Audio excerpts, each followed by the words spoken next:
Thank you, Mr. Chairman. So trade agreements have a tremendous impact on our economy. They touch everything that people have been talking about this morning, from jobs and wages to the quality of the air we breathe. Ms. Tai, I want to talk about process. Rigged processes produce rigged outcomes. And I worry that the processes that structure our trade policy are stacking the deck against American families. One big piece of this is who is actually writing our trade deals.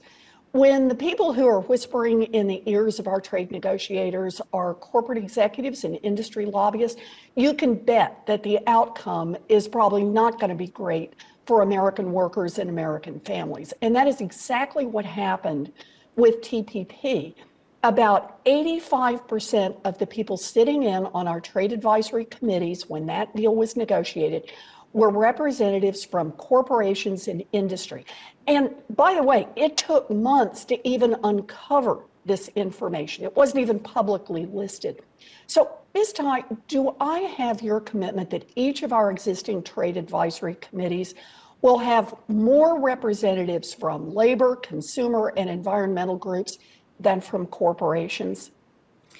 Senator Warren, thank you for your question. I know how important this is to you, and I wanted to share with you as well that I am a firm believer that good process drives good substance. In terms of the composition of the advisory committees, I commit to you to reviewing how those advisory committees are composed. There is a statute that governs in this area, and I will be very eager, if confirmed, to come back to you to look at that statute and to look at how the composition of those advisory committees actually happens. Well, I appreciate that, and I appreciate that you're going to come back to me on this, but I have to say that if the administration won't ensure that the interests of American workers and American families are prioritized over corporations when we're writing trade deals, then we're never going to get beyond a trade policy that leaves American families on the losing side. This needs to happen. So I'm looking forward to following up on this. I want to ask you about another important piece of process, and that's about what the public is allowed to see before trade deals are enacted. After corporate executives and lobbyists are done shaping the terms of an agreement, Congress is usually asked to fast track it, greasing the skids so that that agreement can pass with a simple up or down vote, no ability to make changes on it. But the public doesn't actually know what their representatives are fast tracking because they never got to see the agreement. It's kept secret.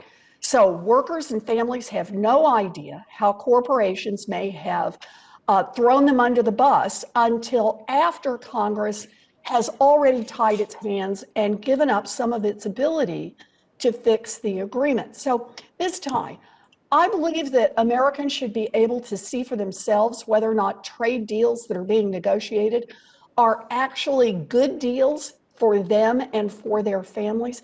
Can you commit to releasing the draft bracketed text of any trade agreement under negotiation at least 2 months before Congress is asked to fast track it?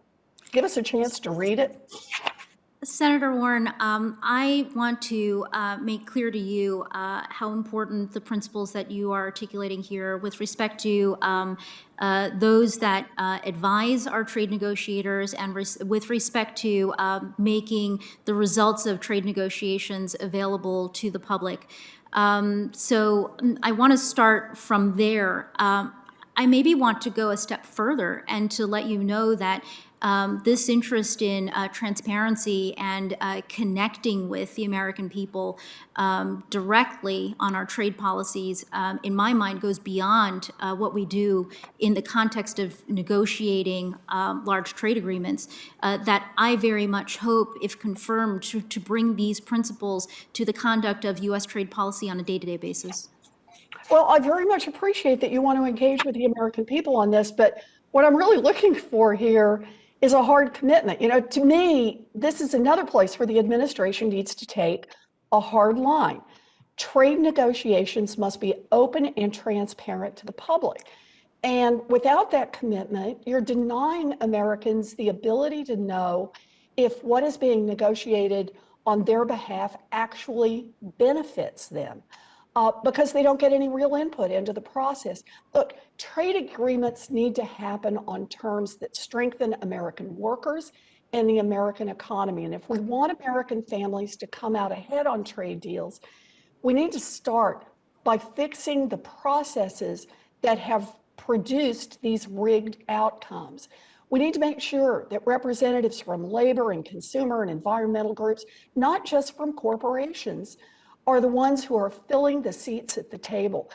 And we need to give the public an opportunity to actually see and evaluate the trade agreements that will have such a huge impact on their lives and on their communities. This would be a really big step toward making our trade policy work better for America. Thank you, Mr. Chairman.